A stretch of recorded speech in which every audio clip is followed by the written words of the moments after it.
Welcome back, everybody, to the 360 Size Up podcast. We've got some awesome guests from the fire service on today, but we really got a hot topic that we want to talk about. We want to discuss that's going to affect the whole fire service, and that's the new proposed changes to OSHA's 1910-156. Both of my guests today are very knowledgeable about the changes. They're providing comments back through the IAFC. Josh Culp is with he is an industrial fire department. And then we also have Chief, I don't want to butcher your name, but you're on the municipal side, but you've definitely got skin in the game. And you're probably the one on this group that's probably got the most knowledge of the new changes. So I'm just going to turn it over to you and let you introduce yourself, and then we'll go to Josh. Well, Dan, thanks so much for making time and space for this topic. It really is a hot topic going on in the fire service and worthy of a lot of discussion. I think that's what we're really looking for. And I think, honestly, that's what OSHA is looking for as well. For everyone that doesn't know, my name is Matt Tobia. I'm currently the fire chief in the city of Harrisonburg, Virginia. Fire department, a small municipal department in the central Shenandoah Valley. I'm currently in my 36th year in emergency services. I started out as a volunteer in Lancaster County, Pennsylvania. Spent 23 years working in Anne Arundel County, Maryland, a metro department outside of Baltimore, Maryland, before retiring from there so that I could go to work with the great folks over in Loudoun County, Virginia. And spent 4 years working in that very large metropolitan combination fire rescue system, and then finally landing here in the central Shenandoah Valley, and just so honored to be involved. I've been involved mainly on the safety, health, and survival side of fire and emergency services. I'm the former chair of the safety, health, and survival section for the IAFC, which is how I came to be nominated to represent the IAFC on the work group that was formed in 2015 to begin the process of drafting new regulations to improve safety for emergency responders. So really looking forward to being part of this discussion tonight and the effort to improve firefighter safety throughout our community. Thank you, Chief. Josh? Yep, good evening, and thanks, Dan, for the opportunity. So my name is Josh Culp. I don't quite have as many years experience as Chief Tobia, but got my start at a volunteer department in Northern Virginia in Prince William County called OWL, and was with them for 17 years. And now I'm actively running actually just north of Chief Tobia in the Shenandoah Valley as a volunteer. So totals a little over 20 years. Municipal as a volunteer, and then professionally I am with Micron Technology, headquartered in Idaho, but our closest site to me is in Manassas, Virginia, and we've got a few U.S. locations. One's coming soon in New York, and we have a global presence. And my interest to this is, of course, what we need to do at our facilities to adapt to the changes to this, help our teams that we have there be prepared to comply with the law that's coming, and potentially use it as a benchmark maybe within our company for the facilities outside of the U.S. And I don't think I mentioned I've been with them for 19 years now, all in the emergency response capacity. So thanks. Josh, you also sit on the Industrial Fire and Safety Section board, so that you're providing comments back and be on the subcommittee also. Yes, sir. Yeah, I've been with Dan on the IAFC committee for a few years now. It's been so much fun, I've lost track. But and then I'd be remiss if I didn't mention my other association I'm with, which is the Semiconductor Environmental Safety and Health Association, also called SESHA, and trying to just bring a network together there as well on the industrial side to help with this. So. Thank you. I appreciate you being on here, Josh. So really what I want to accomplish this today on this podcast is just kind of give our guests just an overview of where the standard is today, the current standard, and really we don't have to pull everything out of the standard, the new proposed, but some of the big ones, because mean, this is a big change to where we're at today, to where we're going. And and I think, Chief, like I said, you've been doing this since 2015. Me and Josh, through the IFC, we are giving comments, and we'll be on the subcommittee also giving comments back. But, you know, can you give us just a little bit of what the IFC is doing, what our part is, where we're coming together to provide OSHA our comments and feedback? Yeah, 100%. And thanks again.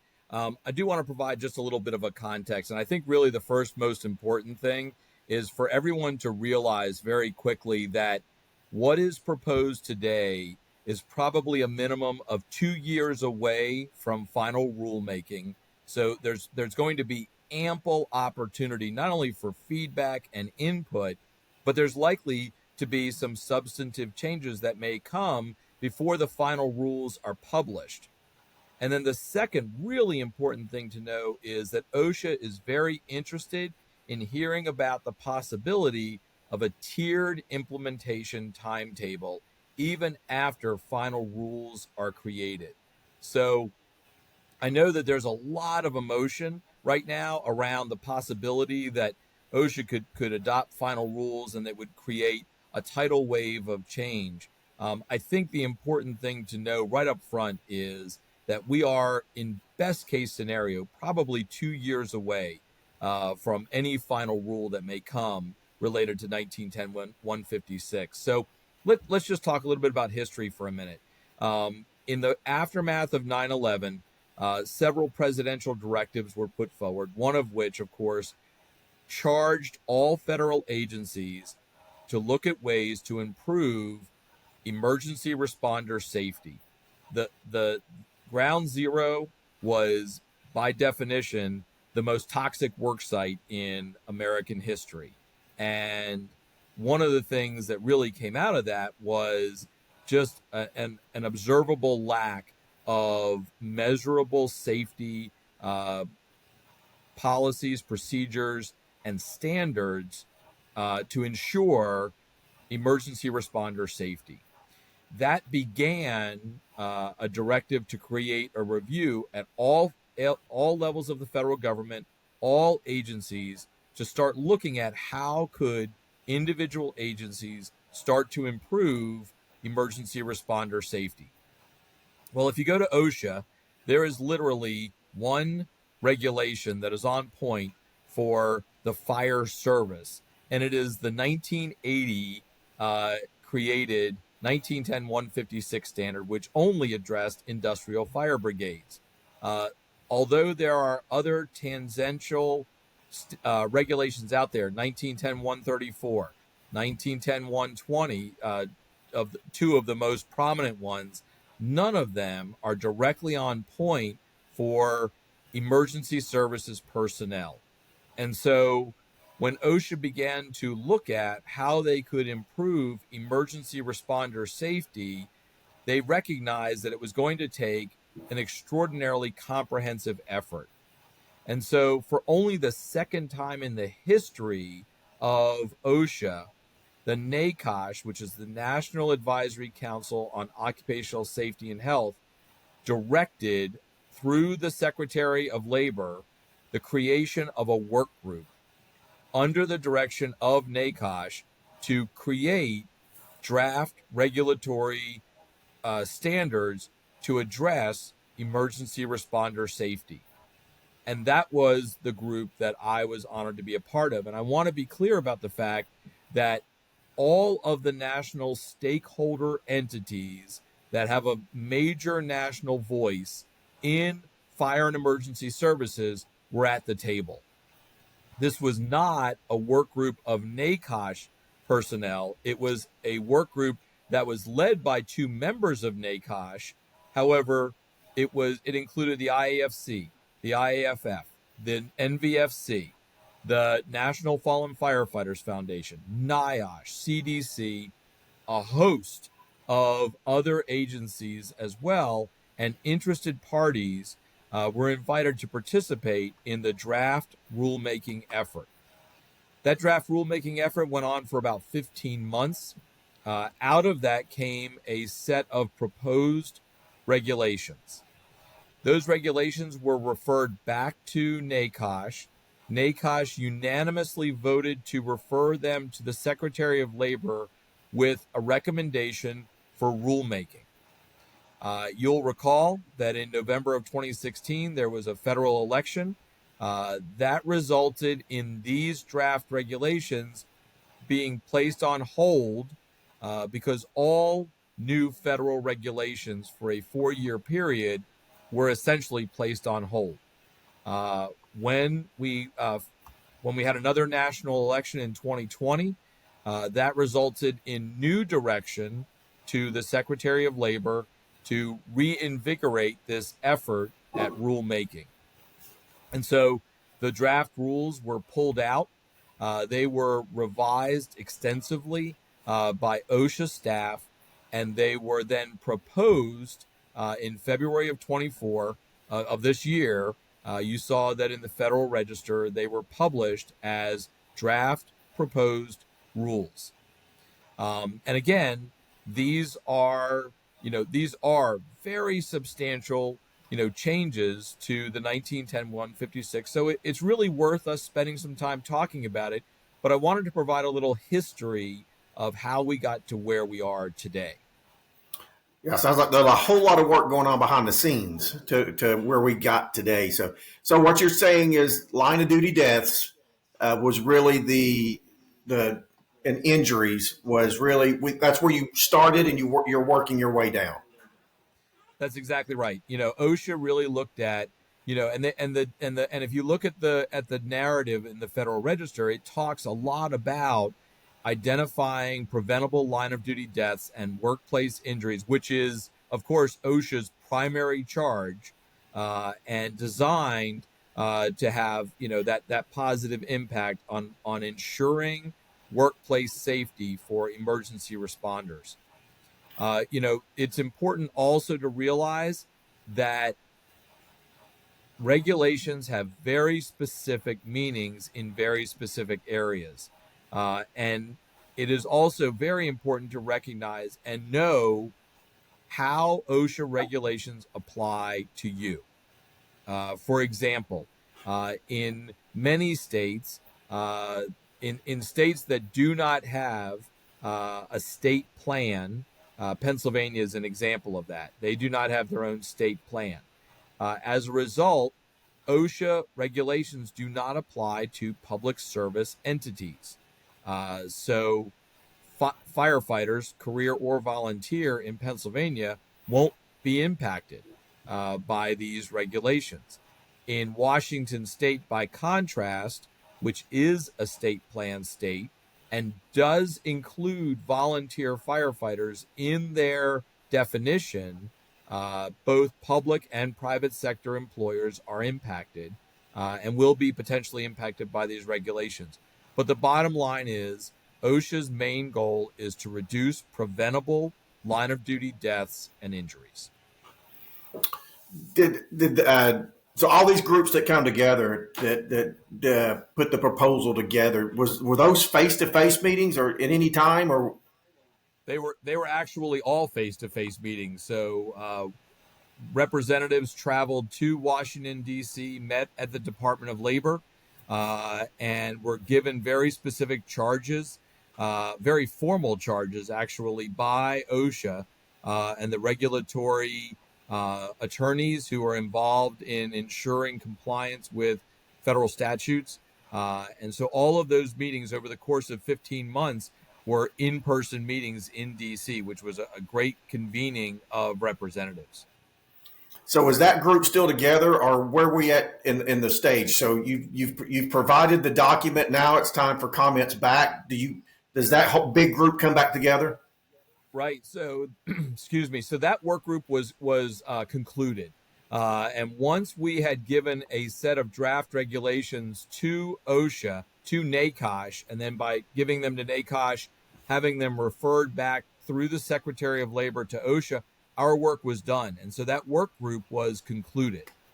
The other important thing to know is that the original draft regulations don't look exactly like they look today. Time has, and research have shown that the philosophy within OSHA has evolved to a more comprehensive recognition of existing standards. And let me give you some examples that are very important. When we were convened in 2015, which is almost 10 years ago, and that's important to note, the position of OSHA was that standards could not be adopted without specifically referencing the year of the adoption. And as a result, OSHA was very reluctant to adopt existing NFPA standards because they all had a termination point. They in all most commonly on a 5-year cycle of renewal. In the intervening 9 years, OSHA's position on that has changed, and now they are interested in incorporating by reference, which is called IBR, incorporating by reference NFPA standards, and then turning them into regulations. So that's a pretty dramatic change. It's one that eliminates us having to reinvent the wheel, if you will, because we had really spent a great deal of time writing draft regulations that looked an awful lot like the NFPA standards, but we weren't allowed at that time to incorporate them by reference. Now, OSHA's plan is to do that very thing. So the work group is done. The full-time staff at OSHA are the ones who are responsible for receiving comments and then incorporating proposed changes into what will ultimately become final rules. Now, I was told, I don't know if this was true or not, but there's in the history of OSHA, there's not been this much energy, this much resources, this many groups, this many people coming together to put a standard together. Is that true? So certainly this is the most concerted effort to improve firefighter and EMS and technical rescue and emergency services personnel's safety. There's no question about that. And this really does represent the culmination of a huge amount of work on a large number of people's efforts. So, if it were identified as being the most comprehensive in the history of OSHA, I would not be surprised. Wow. So, well, I appreciate that, Chief. For a lot of information, I guess going back 10 years, a lot of work. You could probably, I'm sure, tell a lot of stories that was being told in those rooms. I'm sure there was a lot of educated people that come together to get us where we're at today. So, really, one of the things I want to talk about is how the big changes that are going to affect us. I know the wording is definitely changing. Definitions are being added. We're not fire brigade anymore, 1910-156. We're going to be emergency response teams. We're going to be working emergency response employees. So can you talk a little bit about that, the verbiage?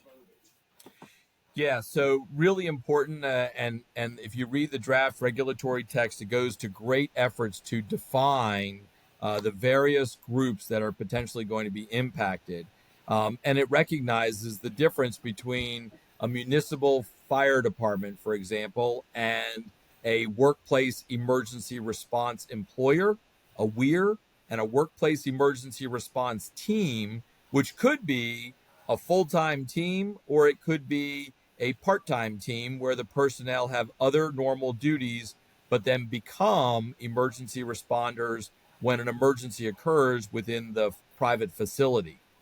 So the really important thing for everyone to understand is that regardless of whether you are a WEIR or a WERT or an emergency services organization, an ESO, the entire regulation is based on a concept known as performance-based standards.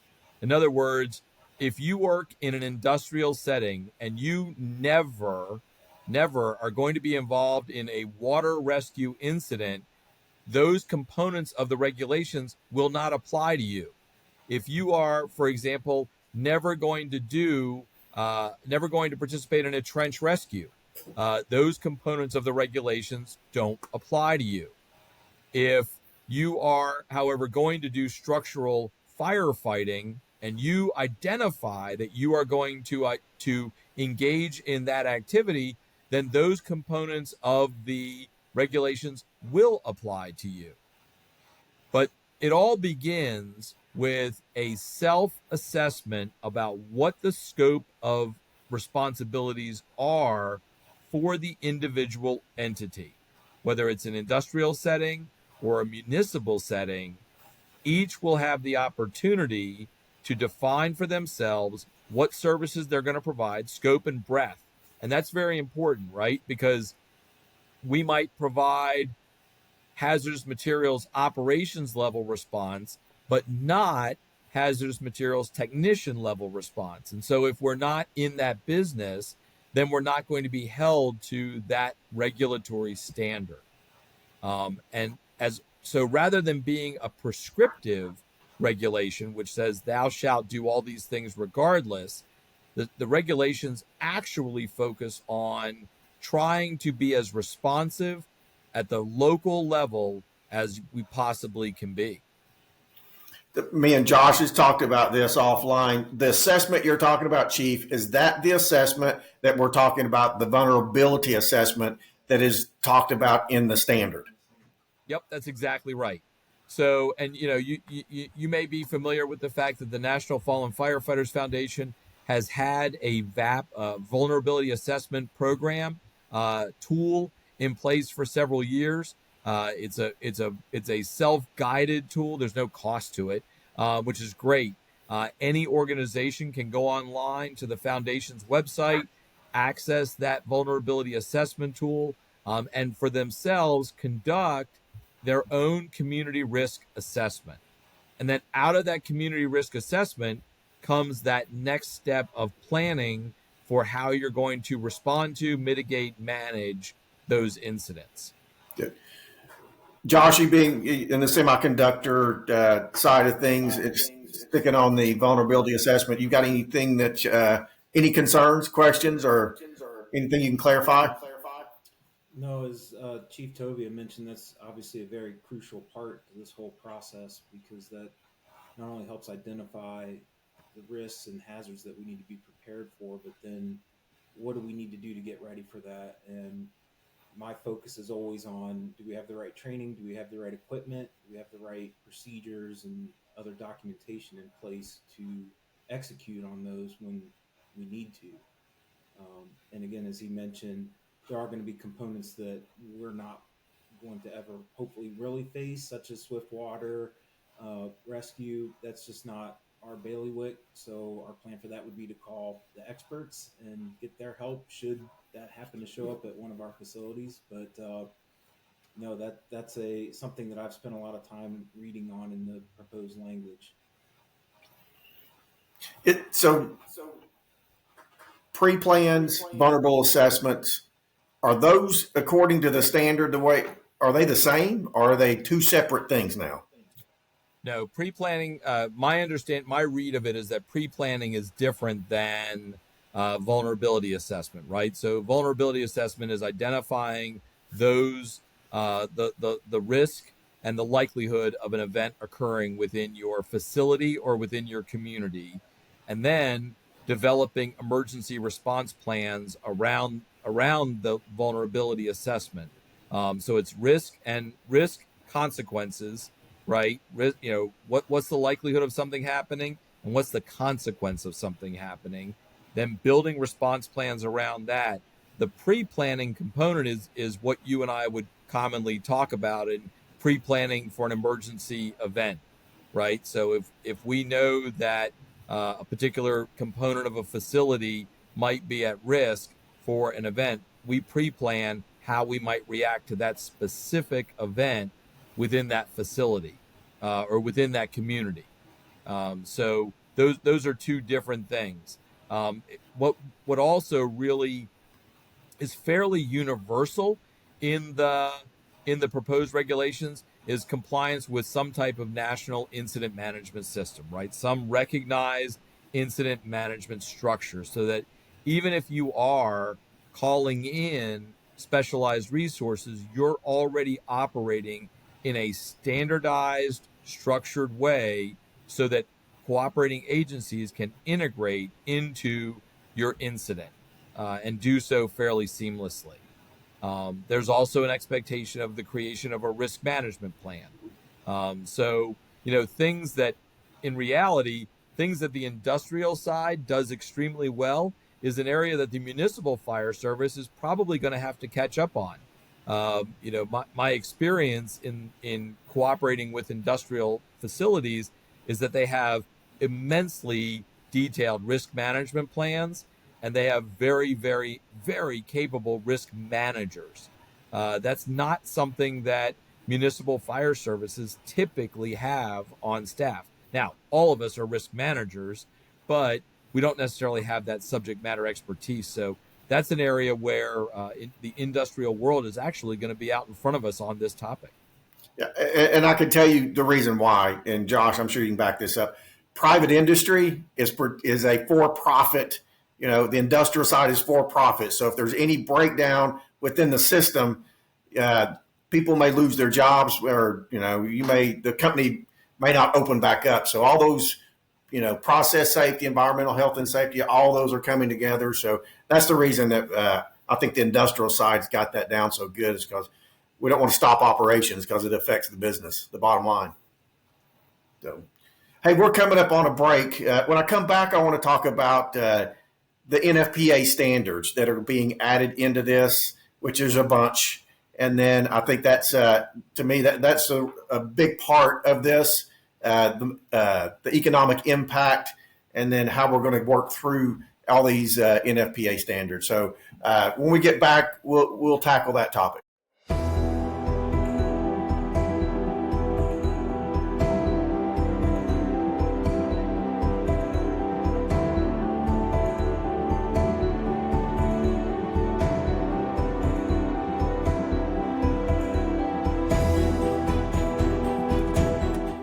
Fire. Hey, we're back. Discussing our topic 1910-156. Want to jump straight into the NFPA standards, which, in my opinion, on the industrial side, and Josh, you can, I think you agree with me on this. This is the big part of the change to 1910-156, where they're adding in 21, I believe 21 new NFPA standards, and 14 are referenced. Chief, if you don't mind, let's tackle some of those, what we think are the big ones, and how they're going to affect the industrial side and also the volunteer municipal side. Yeah, sure. Thanks so much. And it really does warrant a careful reading. And the other thing that I do want to talk about is that the IAFC is very serious about ensuring that all comments regarding the proposed regulations are not only captured, but are communicated back to OSHA. And so as we walk through this, I just want to point out that the IFC has retained a law firm to work with them to ensure that all of the sections and divisions and committees in the IFC have an opportunity to weigh in on these proposed regulations and make sure that our voices are heard. So really an important thing.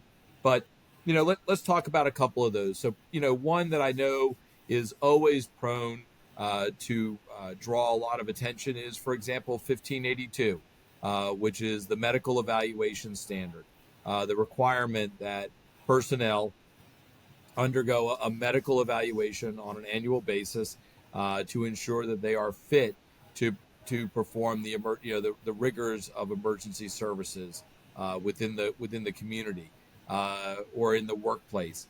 One of the things that OSHA has gone to great lengths to identify is to ensure that there's language in there that is not going to put that responsibility on the emergency responder, but is going to be something that is going to be required to be carried by the employer or the emergency services organization that supports those emergency responders.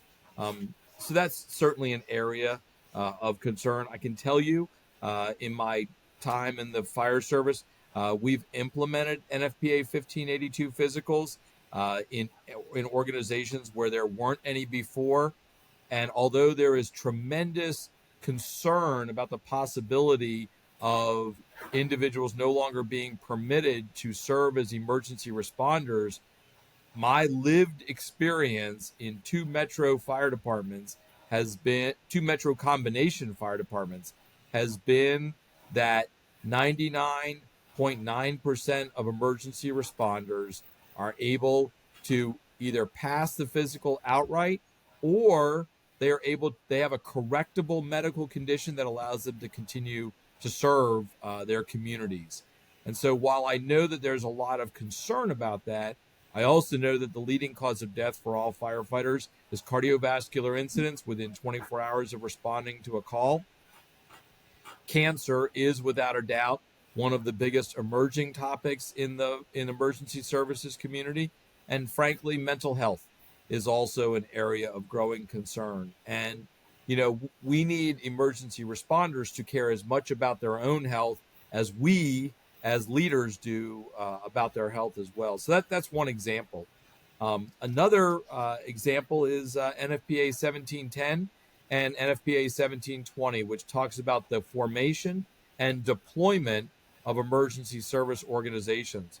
One of the things that I know the IAFC is likely going to have concern about is the prescriptive components of those standards that talk about minimum staffing levels, and and also talks about the assembly of an effective response force within a certain amount of time.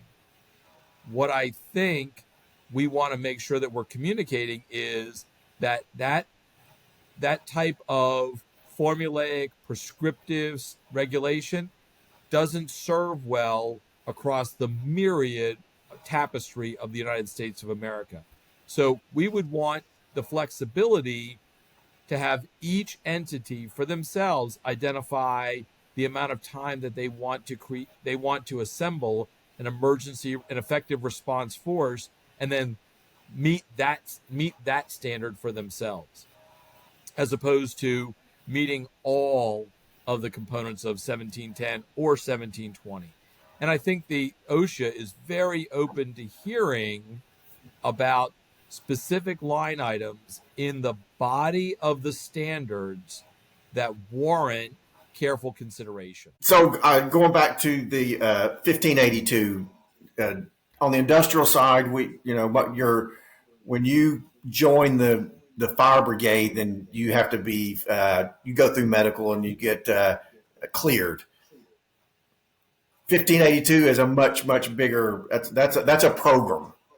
So that standard, and so that will definitely be a big one for the industrial side of things, not just being cleared, but just what you named off, the mental health, a program, so to speak, if to get you on the brigade if you can't pass your physical. So those are definitely some big changes. To me, the officer, so for 1910 156, for the industrial leader, they have to be trained above than what a firefighter is. It doesn't go into detail. It doesn't reference any NFPA standards.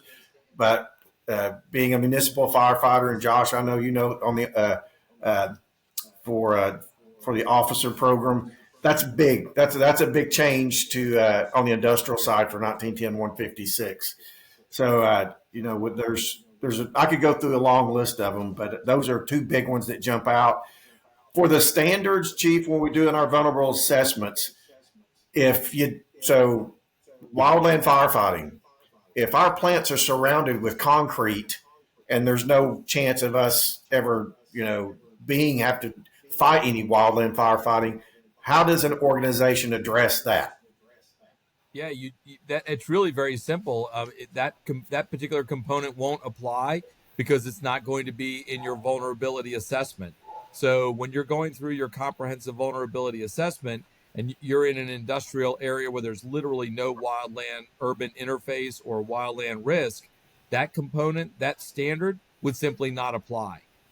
That's where their performance-based regulations are so valuable, because it is not a one-size-fits-all, you have to comply with all components. It is define what you're going to provide and then meet those regulations.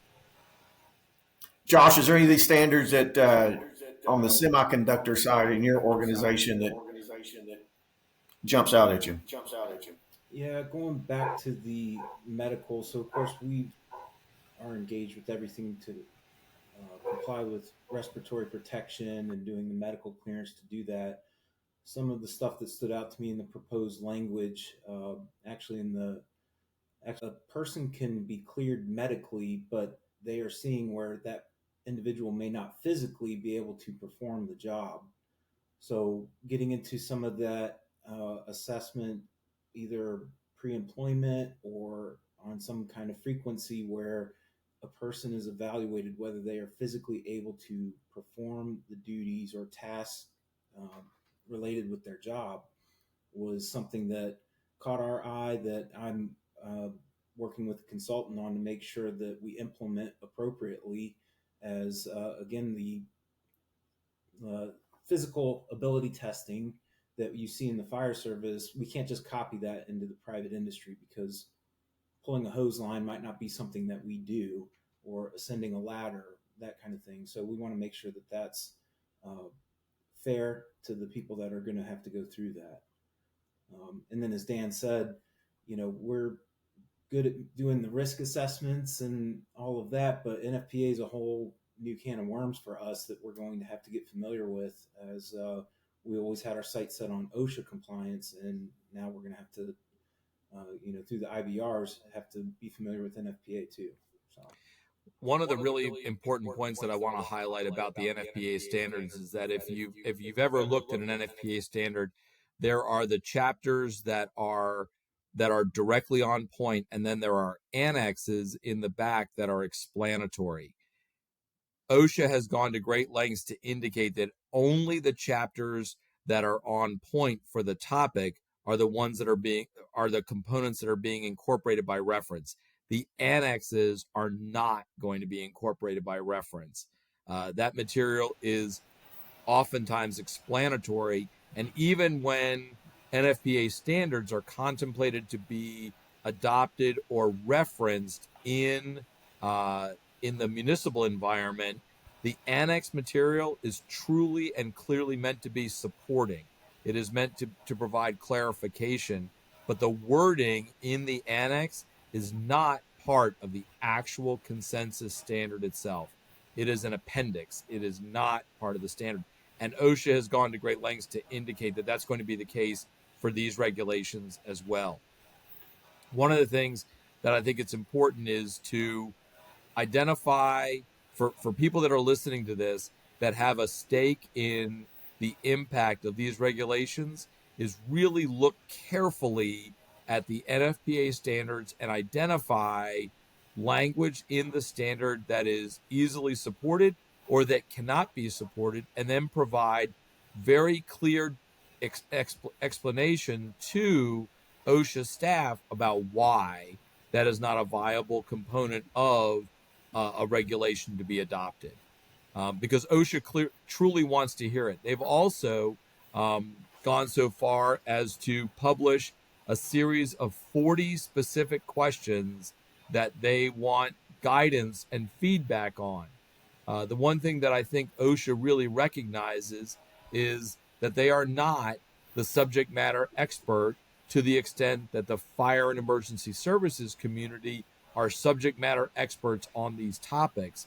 And so they're asking us, all of us, to provide feedback and answers to those 40 questions to help craft regulations that are going to do the most important thing, which is reduce preventable line of duty deaths and injuries. Yeah, I'm glad you brought that up. So to remind us, so there's a lot of NFPA standards, but those standards are going back to your meetings that you had in 2015 or starting in 15. and saying this standard needs to be in this because it is a life safety. It could save someone's life or an injury. So that's, and I don't want to speak for you, but all the standards that are in there and the ones that are referenced, those still go back and you're asking your question, could this be save a line of duty death? Is that correct? Yeah, the entire focus of this is how do we better ensure the safety of emergency response personnel? And so when we're looking at components of NFPA standards, it is what are the components that are going to have the most positive impact with the least economic impact.